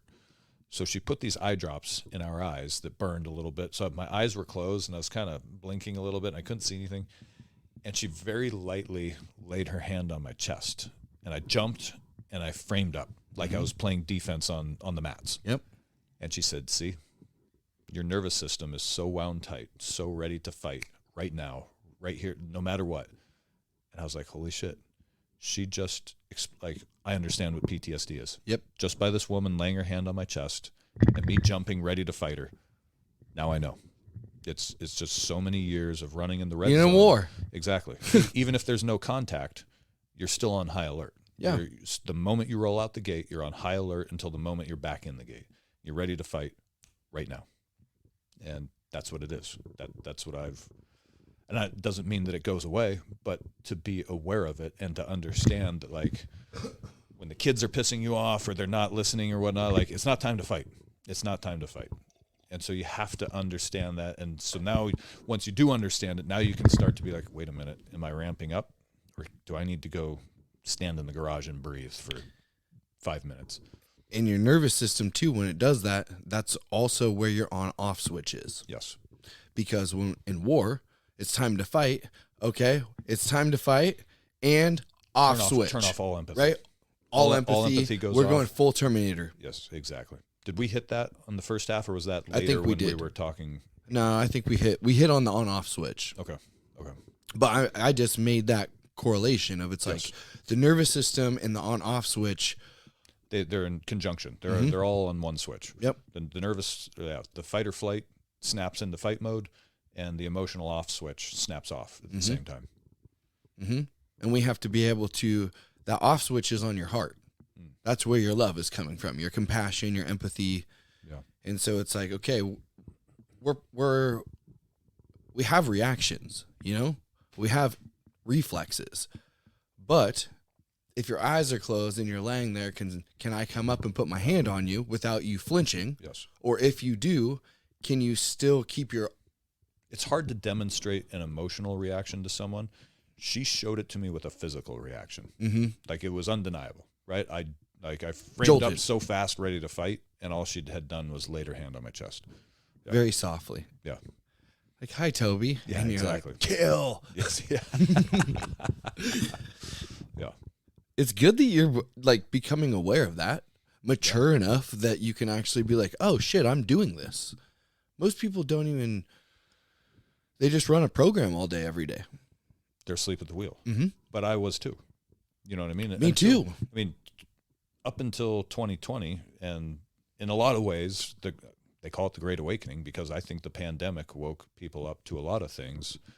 And, you know, there wasn't a lot, maybe there was a lot spiritual about it, but it didn't feel spiritual to me in 2020. It felt political. Mm-hmm. But the political awakening led me to a spiritual awakening. Mm-hmm.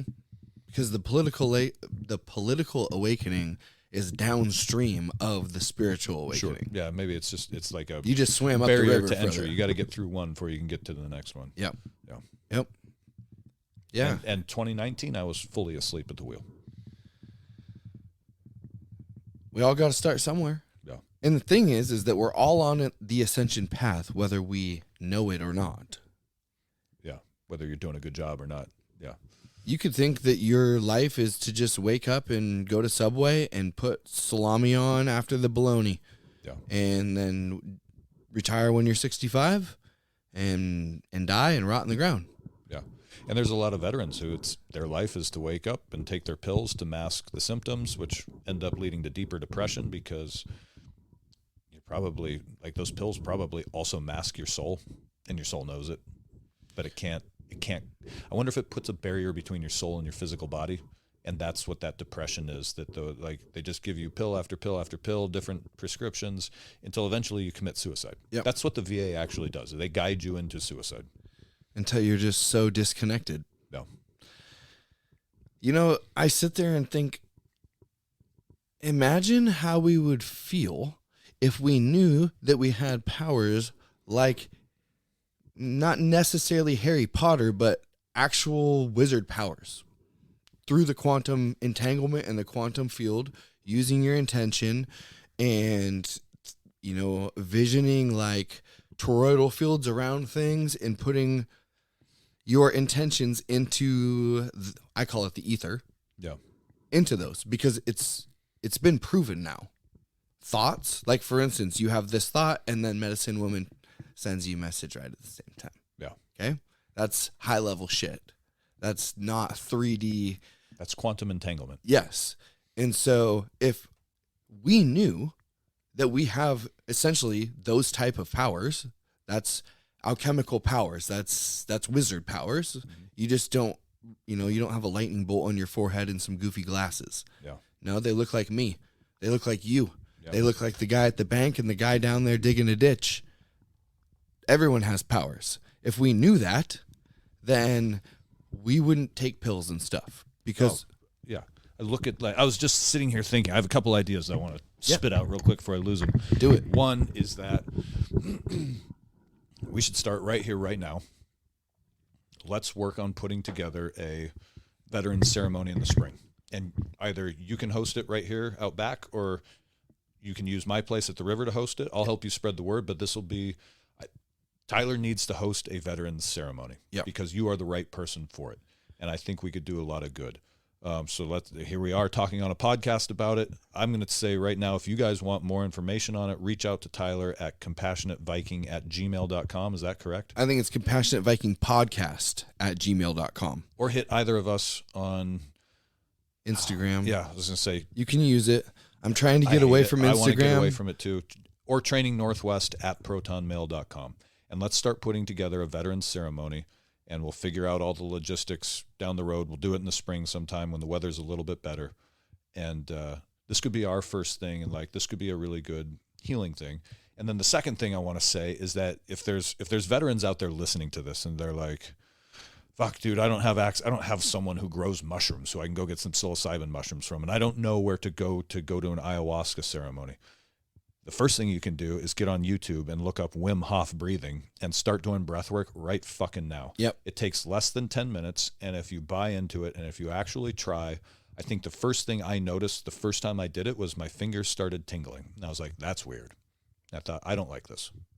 There's nothing to this voodoo magic. Mm-hmm. Breath work is not going to take me to spirituality. Yep. Just by breathing hard. Bullshit. Yeah.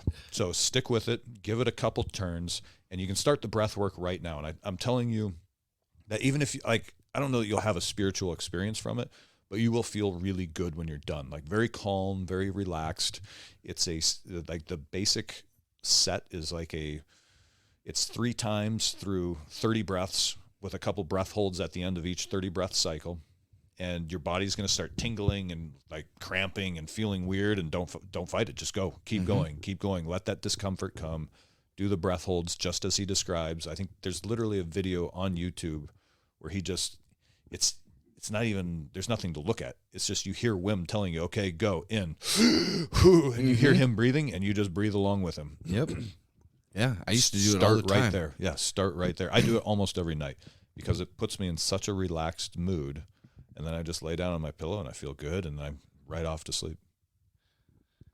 Yeah, I used to do it all the time, and then I get in the ice bath, and I've traded it out for going outside barefoot and chanting with my drum. That's what I do now. There's also a lot of science to ground it. Walk outside barefoot, stand in the dirt or the grass barefoot, because it reduces, like, your body has a static electrical charge on it. You're made of atoms and molecules, so you have electrical charges to your body, and so standing on the earth helps even out your plane, your voltage between yourself and the earth, and it actually allows. There's a guy on Rogan just talking about the science of it all. It allows your red blood cells to spread out into a more homogeneous mixture, whereas if your red blood cells have a lot of charge to them, then they highly charged particles do what? They start to attract each other and they clump up together. Mm-hmm. So if you ground out those charges and let them become a little more on even plane with the earth, which is exactly what you're doing when we ground something in construction, like an electrical, run a copper wire to the earth. Yep. It's so that whatever is on the other end of that copper wire now becomes on the same electrical plane as the earth itself. So lower your body, or not lower your body, but put your body on the same electrical plane as the earth by grounding yourself. Mm-hmm. And then that allows, I think there's more than just your red blood cells to spread out and become more homogeneous in your bloodstream, but it's just one example that there is actually a physiological effect to grounding your body. Yeah, it's a type of medicine. Yes.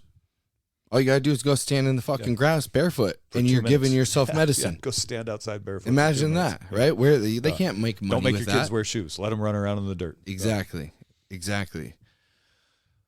I have linen sheets, actually. Do you really? Uh-huh.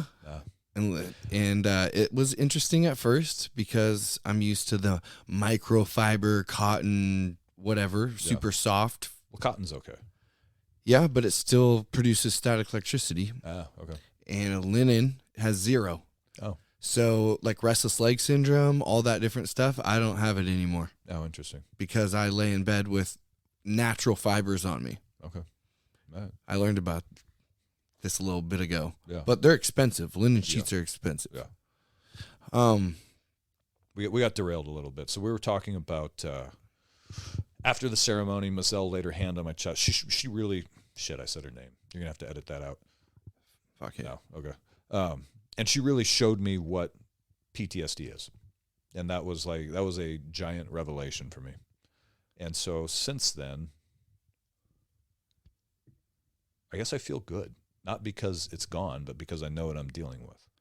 And that is such a relief to understand what's going on with my nervous system, what's going on in my brain. And because that's, like I said, that's step one. That's admitting you're lost in the woods. Now you can focus on getting unlost. And so, one step at a time, and everything feels positive. Like everything's lining up. I'm moving to this house up here that I love. I love this area. I'm getting out of, I swore 8 years ago, I got to get out of the suburbs. I'm getting out. You're getting out. I am out. You are out. Yeah.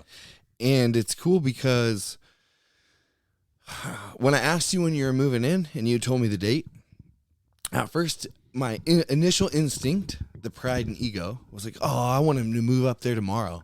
Yeah, me too. And then I was getting in the shower, and I was standing in the shower, and I said, no, it's always good to have something to look forward to in the future. Mm-hmm.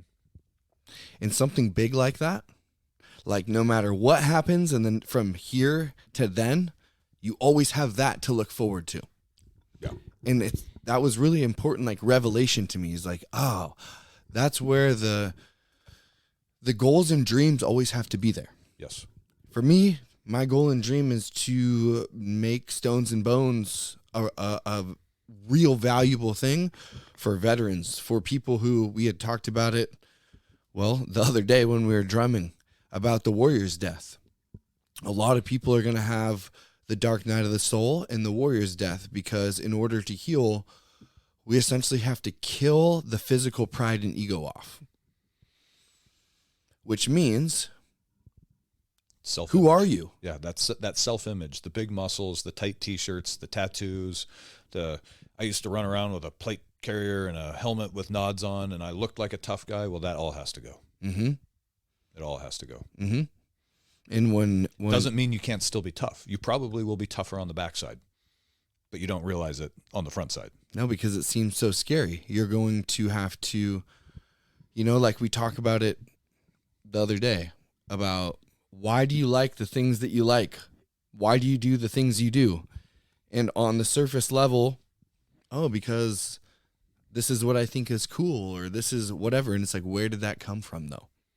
You like the stitching on those shoes? You like the material it's made out of? You like that the sole is 5/8 inch instead of 7/16 inch? Yeah. No, you've seen some celebrity or Hollywood or propaganda at the outlet mall or the mall or TV. You've seen it somewhere. The cool kid in your school was wearing them. Yep. Because he saw them on a commercial. Because Michael Jordan was wearing them. Yep. Yeah. Yep. Yeah. And so it's interesting to be like, who am I without all of these things? Without jiu-jitsu, without the podcast, without a wife and kids, and without all of that stuff. Who is Tyler? Well, that's the Tyler that I'm trying to learn again, which I feel like after my last ceremony, I've really learned, because I had you come over and we learned to be little children as a 35 and 43-year-old fucking special forces veteran and me. Yeah. Up in a room. Yeah. Vanessa was cracking up. Oh, were they laughing at us down there? Yeah, I mean, just later, like we were sitting on the couch and she's like, you guys are like kids. And I go, isn't that the point? Yeah. I used to want to be a grumpy old man. I used to walk around wanting to be intimidating. When I was a private in the Ranger Battalion, all the E4s and E5s were angry. Mm-hmm. And I used to think, oh, that's part of being a sergeant. You have to you're professionally angry. Yeah. Yeah, why? Why are they actually angry? Right. Because they're wounded. Sure. Or because the sergeant before them was angry and they thought, well, someday I'm going to be a sergeant and then I have to be angry. And then you have to be angry. That goes into, I have a story of my grandma's ham. My grandma told me, we were talking telephone game one day, and she goes, oh, it was about history. She tried to tell me some fucking bullshit, and I was like, Grandma, where did you hear that? And she's like, well, this is in these books. I'm like, those books are garbage. Yeah. We got in a big argument, right?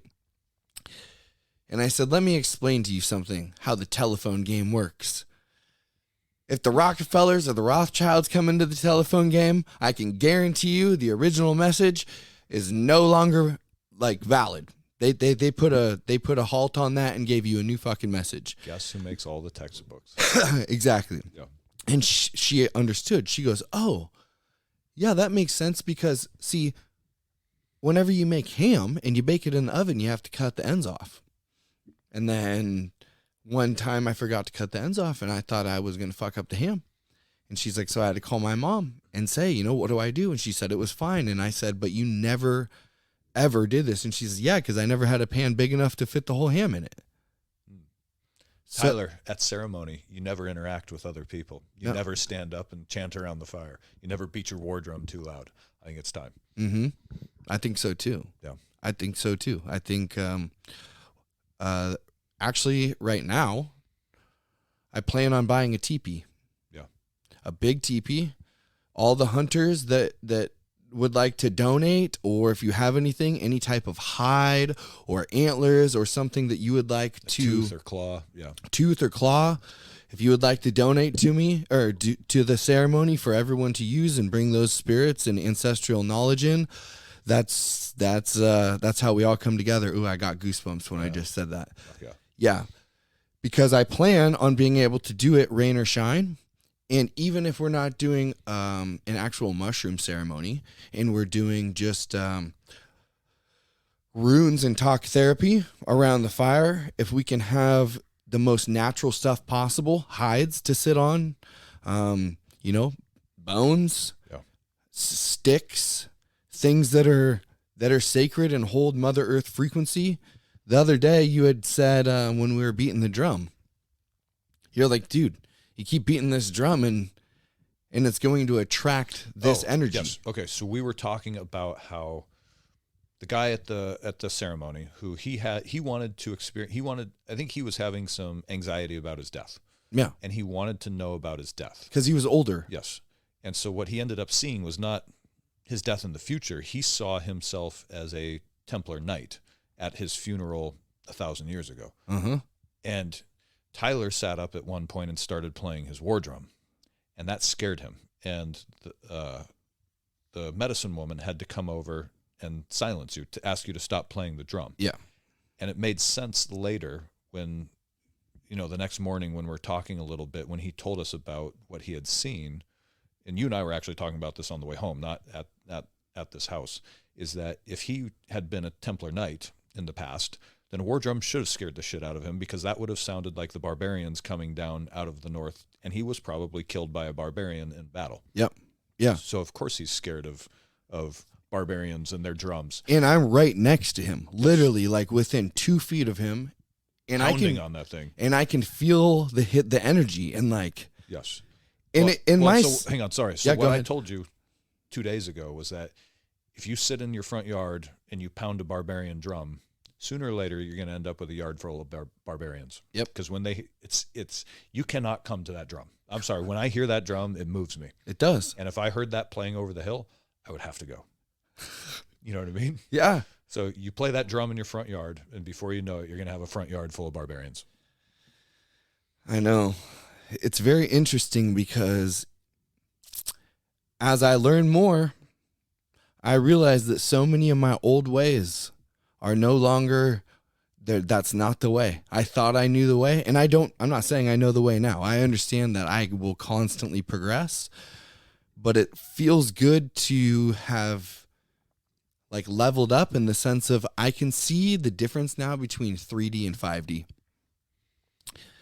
And what is that? For the listeners, it's like, what? And it's hard to understand. But the other day, we were talking about it, and you were understanding. In the sense of, we were talking about energy and truth.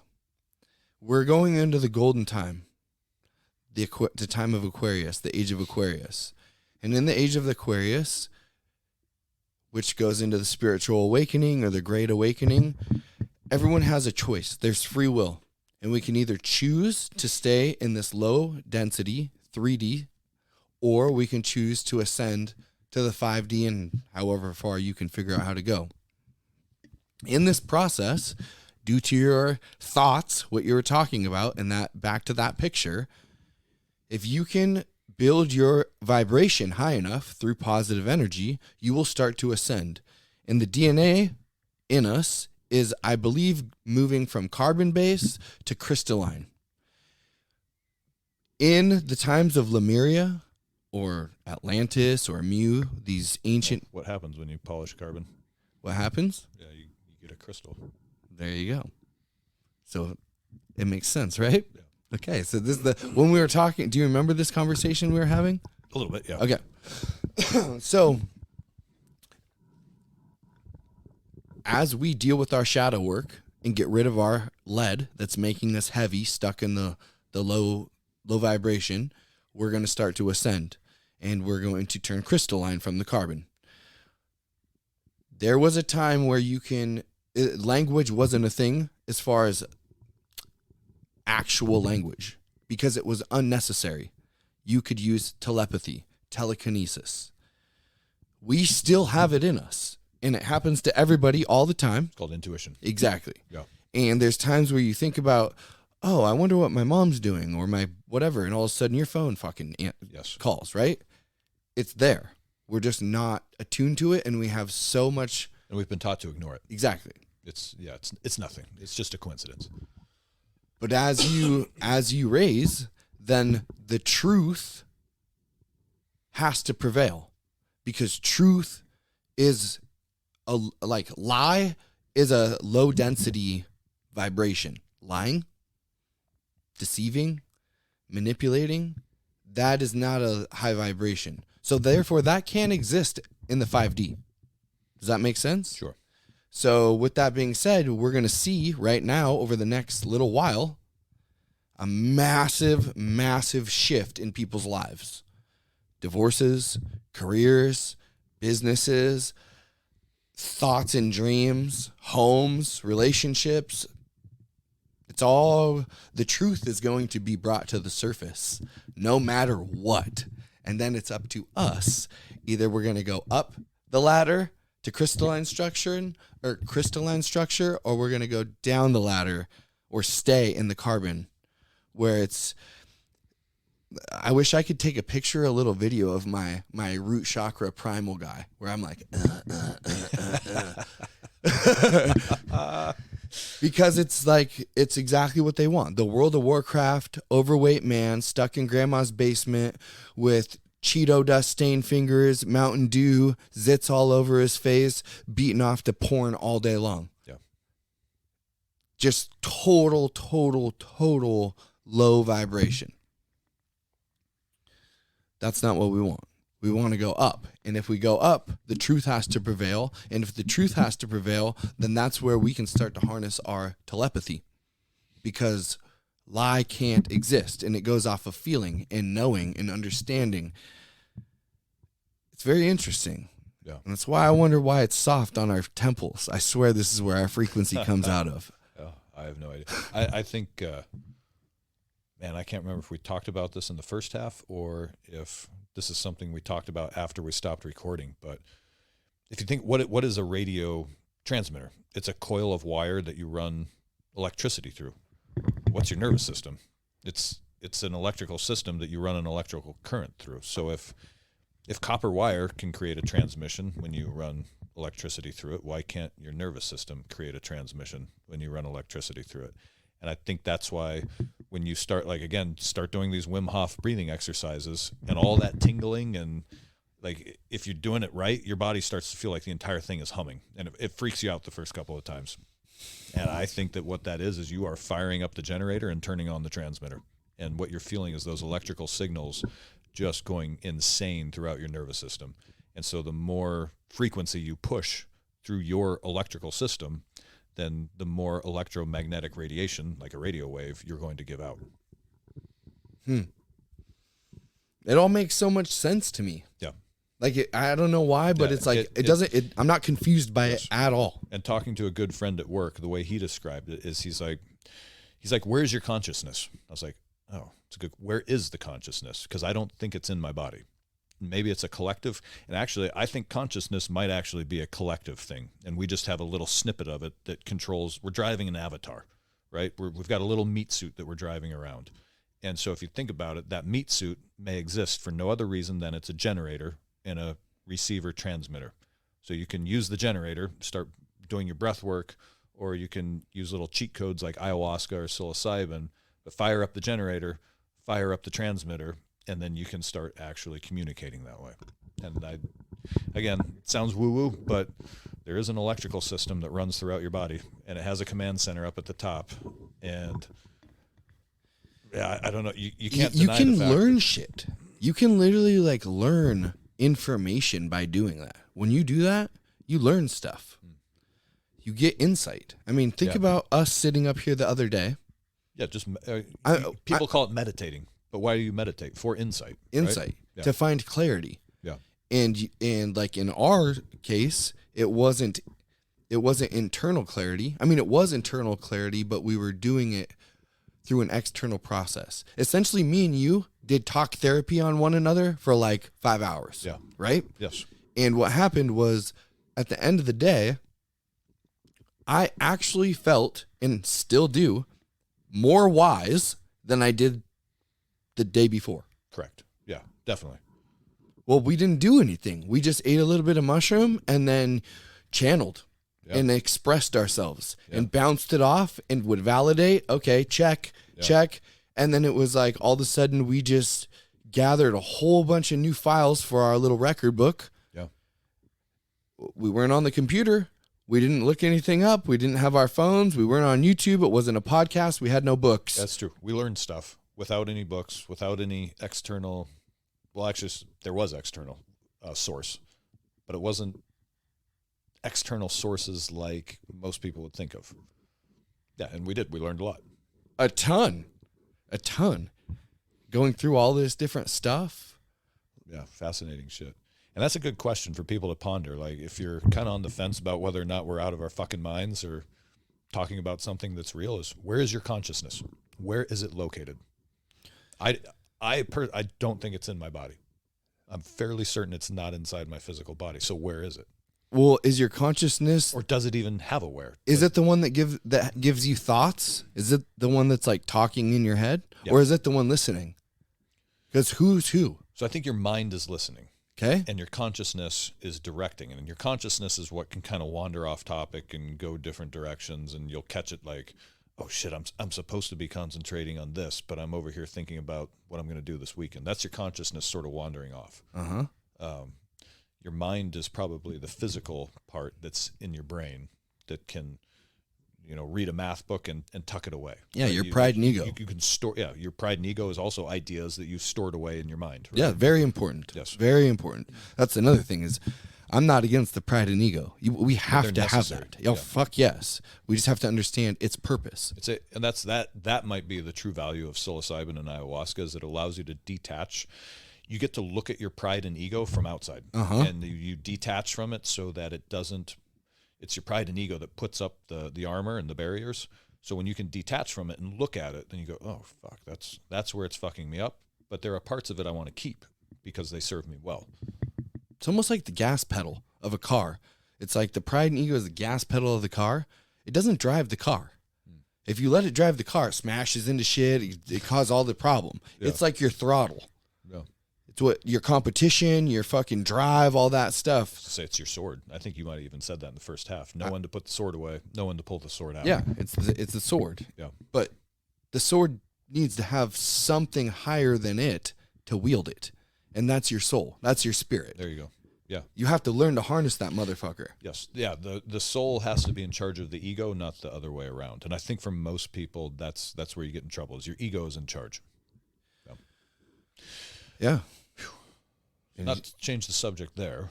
Do you have something else you want to say? No. One other thing that I was reminded of that I didn't want to miss is that, like, I'm happy about moving up to this new place. And I didn't say anything when I sent you the pictures. And it honestly hadn't hit me terribly deeply. But I noticed that there was a really cool cedar tree in the front yard. And it's the first thing you said. Mm-hmm. And that took me back to my first ayahuasca ceremony, which you and I talked about in depth the first time I came on your podcast. Mm-hmm. Which one of my sort of visions I had in my mind's eye was of this big stout tree, and how I couldn't, my kids and my wife were blowing around up in the upper branches, and I tried to climb up to help them down, but the branches were too thin and I couldn't climb because they kept bending and breaking. So I ended up sliding back down to the bottom, and standing at the bottom, I realized that's what I'm supposed to be. I'm supposed to be that thick trunk, the base for them. And that's what I'd been fucking up, is that I wasn't that stable base. I was, I don't know, I'm not that, I guess is, but it's ironic that I have this big, thick cedar tree growing in the front yard of my new place. And this is the new place where I'm going to start to put down. I've never felt like I've had roots since I left home in 1998. Okay. And so for the first time, I feel good about this. I looked at it and I was like, damn, that tree. There's something about the tree.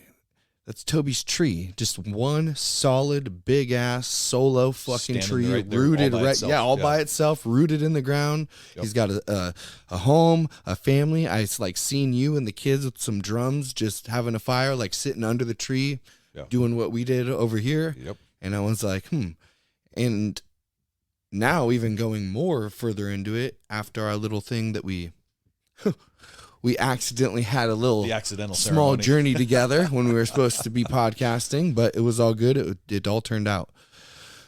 I noticed when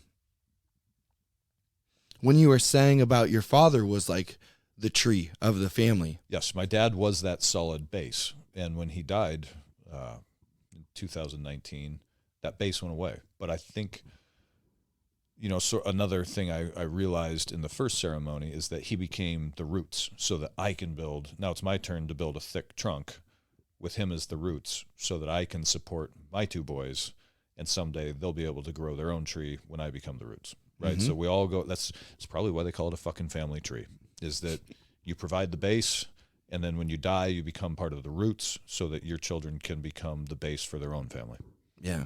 It's my map, Elder Futhark map, Yeah. or the world tree, Yggdrasil, or Avatar, Yeah. right? It's all the underworld, the mid-world, and the heavens above. Yeah. And it goes salt in the ground that is the memory of all things. Mm-hmm.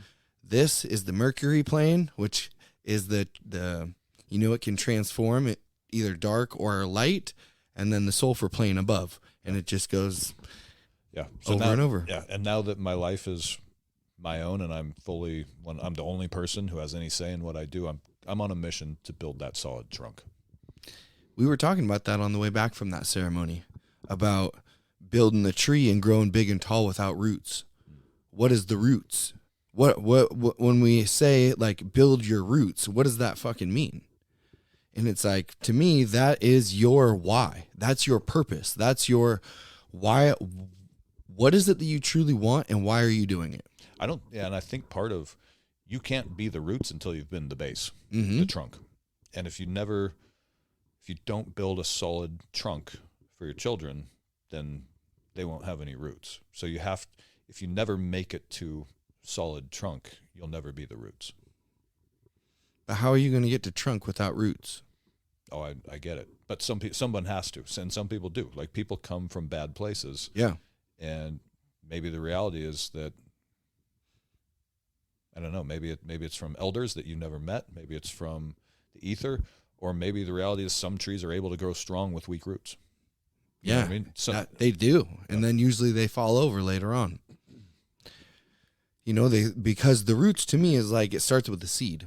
You leave the house, you go, you leave ma and pa's, and the first thing you do is you got to go try to find a place to stay, or a place to live. And that's your seed, and you're going to plant it. And if you do it correctly, your seed will end up growing to where you get a job, you get a girlfriend, you get together, you get married, you have a kid or whatever, you get a home, and now you're establishing. Transplant that little seedling to where you're going to make your home. Yeah.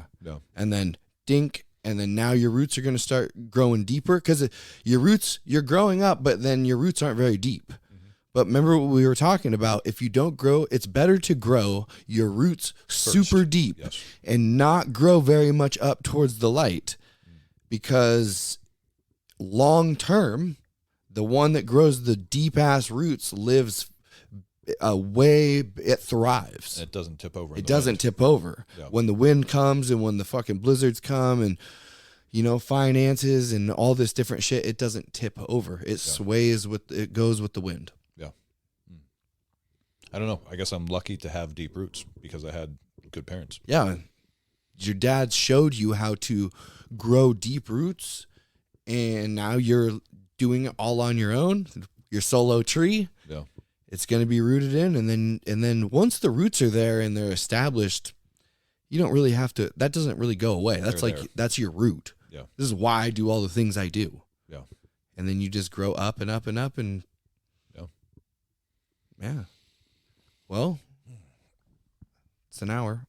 I think that's a good place to leave it. And I want to hit again on, I think we should plan on a spring veteran ceremony, guided by Tyler. And let's start spreading the word. If you guys know someone who's struggling and wants to participate, please send them our way. Again, you can hit us on Instagram at Compassionate Viking or Training Northwest, and compassionatevikingpodcast at gmail.com. Yeah, that's it. And you guys know where to find me. If you'd like to donate anything for, to help bring back the old ways of healing people in different forms other than just going to Walgreens pharmacy, I would love to share your guys' energy and have whoever comes here be able to share that with you guys too. If you would like to donate to help, purchase a teepee or purchase drums or donate musical instruments, just let me know. I'm open. And if any of you guys would like to book a one-on-one session with me, same thing. Get a hold of me at compassionatevikingpodcast at gmail.com. I am here to help. So we'll see you next week, guys. Later. Bye, guys.